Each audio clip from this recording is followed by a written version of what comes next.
এবং এটি অত্যন্ত উচ্চ ফলনশীল একটি জাত। আমরা এটির প্রতি গাছ থেকে গড়ে প্রায় 8 কেজি ফল পেয়েছি।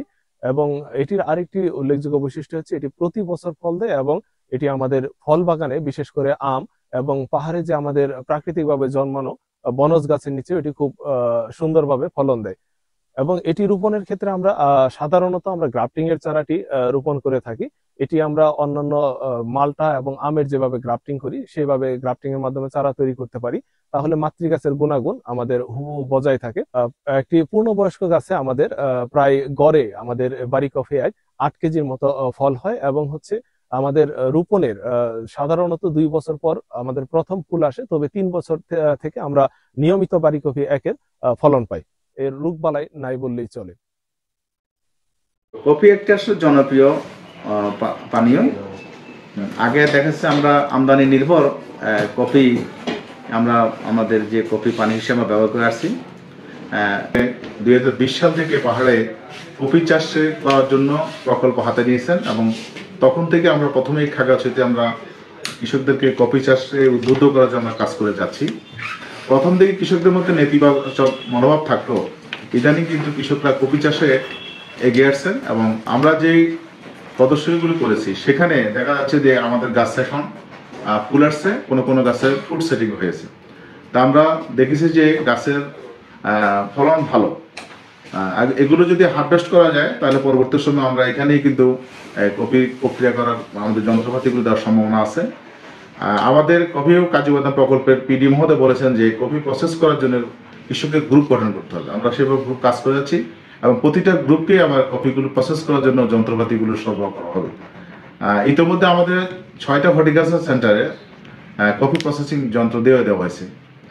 এগুলো আসলে এখনো প্রসেস করার মতো বা এই যন্ত্রগুলো পরিচালনা করার যে পরিমাণ কাঁচামালের প্রয়োজন ততদূর পরিমাণ আমরা কফি এখন আমাদের প্রোডাকশন আসেনি। যখন এটা আসবেই তখনই আমরা এগুলো চালু করবো, এবং খাগড়াছড়িতে আমরা আশা করতেছি এখানে কফি প্রসেস হতে কৃষকরা এখানেই বিক্রি করতে পারবেন, এবং অন্যান্য যারা আমাদের আছেন পাইকাররা আছেন তারা কিন্তু খোঁজখবর নিচ্ছে যে তারা কফি কিনবেন। আমরা আশা করছি যে আমাদের উৎপাদিত কফি পড়ে থাকবে না, এটা কৃষক বিক্রি করে লাভবান হবেন। এবং পাশাপাশি আমাদের যে কৃষি গবেষণা প্রতিষ্ঠান তারাও নতুন একটা জাত বের করছেন। আমরা দেখি যে বিভিন্ন জায়গাতে ওনারা ওই যে কফির পরীক্ষামূলক ট্রায়াল ওনারা স্থাপন করছেন, সেই জিনিসগুলো ওনারা নিজেরাই আসলে দেখভাল করছেন। আমি সবসময় বলে থাকি যে সম্প্রসারণের সাথে আমরা একসাথে কাজ করতে পারলে এটা আরো সমৃদ্ধি দ্রুত ছড়িয়ে পড়বে। তো সেই লক্ষ্যে আমরা তাদের সাথে কাজ করে যাব। তো এখন তাদের উৎপাদিত জাতটা যদি আমাদের দিয়ে দেয়, আমরা বলছি যে হর্টিকালচার সেন্টারে আমরা চারা তৈরি করে কৃষককে দ্রুত দিতে পারবো। সেদিকে ওনার সাথে কথা হয়েছে আমাদের। আমরা আশা করছি খুব দ্রুতই আমরা হয়তো আগামী সিজনে এই যে আমরা বিশেষ করে জুন জুলাই মাসে আমাদের অপটিমাম সিজন গাছগুলো লাগানে, এর মধ্যে আমরা বাড়ি উদ্ভাবিত কফির চারাগুলো আমরা কৃষককে দিতে পারবো। এবং এই এলাকার শিক্ষিত বেকার যুবক যারা চাকরির পিছিয়ে না করে এখন কৃষিতে কফি চাষে কাজু বাদাম চাষে এগিয়ে আসছে, তারা তাদের বেকারত্ব গুছাতে পারবে, এবং এলাকার জনগণও তাদের দারিদ্রতা গুছিয়ে এলাকার স্বাবলম্বী হবে। এবং উদ্বৃত্ত কফি একসময় হয়তো আমরা দেশের বাইরেও রপ্তানিযোগ্য কফি উৎপাদন করতে সক্ষম হব।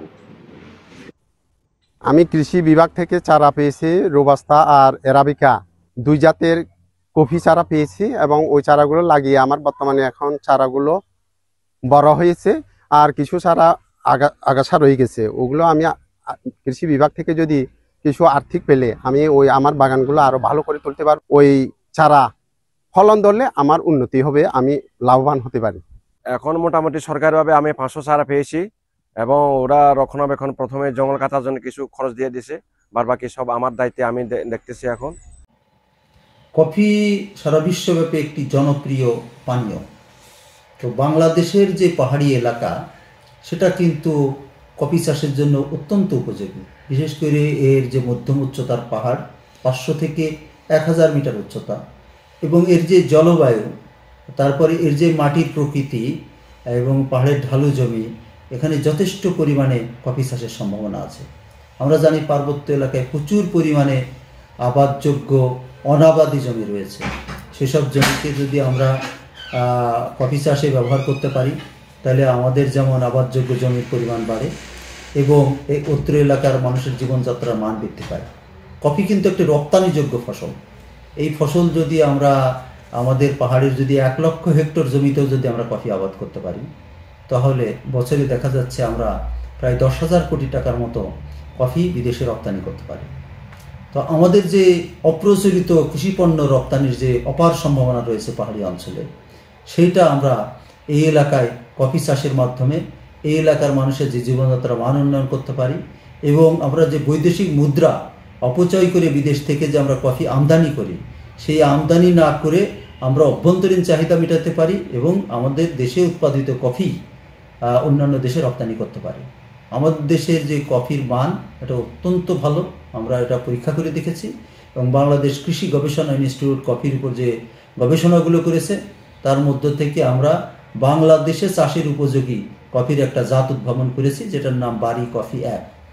এই জাতটা বাংলাদেশের আবহাওয়ায় এটা খরা সহনশীল, এবং এটা প্রতি গাছে প্রায় 8 কেজি গড় ফলন দেয়, এবং সেখান থেকে যে আমরা প্রক্রিয়াকরণ করে 2 থেকে 2.5 কেজি আপনার ব্যবহারযোগ্য কফি আমরা পেতে পারি, এবং সেটার মূল্য প্রায় 4 থেকে 5,000 টাকা।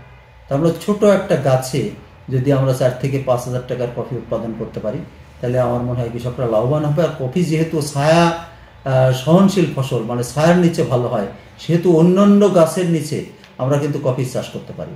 মনে করেন আপনার আম বাগান আছে, পেঁপে বাগান আছে, মাল্টা বাগান আছে, তার ভিতরে কিন্তু আপনি কফি চাষ করতে পারেন।